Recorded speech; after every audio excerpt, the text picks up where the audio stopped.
Hello and welcome. My name is Kevin. This is Do It for Bruce. We're here in another time lapse. This time we have 4 decision-made countries. We have Cornwall, we have Austria, and we have Naples, as well as Israel. All 4 nations have a immortal 100 stat man at the helm.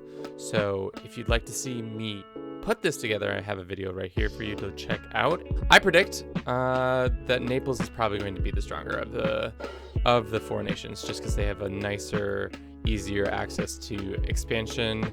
I think the hardest starts is Austria and Israel, just because Austria is surrounded by pretty much all Catholics, and that's going to be hard to make any sort of movement any which way unless they really get absorbed back into the HRE, which they might do that. And then Israel is surrounded by all Muslims and some Orthodox, so depending on how these fracture, they might be able to make a move. My guess is that 2 out of 4 of the mortals will survive to the end. And finally, this is going to be a gimme, but Catholicism. I think Catholicism will be the dominant faith when it comes to world faith. So those are my predictions. Let's see what happens in this time lapse. I'll see you at the end.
Here we are in the future.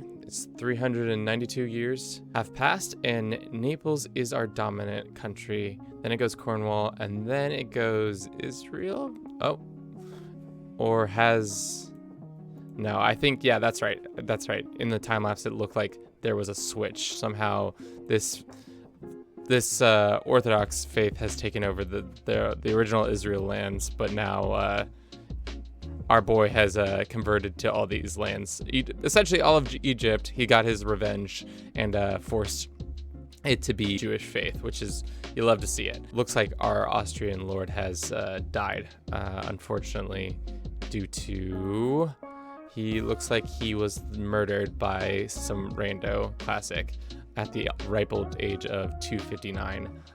But he was a heartbreaker, so let it be known. Catholics being the dominant faith, I think that's going to be true no matter what, because especially with 3 out of the 4 being Catholic, that was going to be an easy gimme, like I said. But I was surprised that Naples didn't go and just take over all of Africa. The fact that they started slowly inching their way up into the HRE and then out east, it's wild for sure. It's like Austria is like the Switzerland of this world, where they're just in the sea of purple. Looks like the Cornish lord died too. So yes, it's the Trojan, which is the title we gave him when he created the Cornwall kingdom.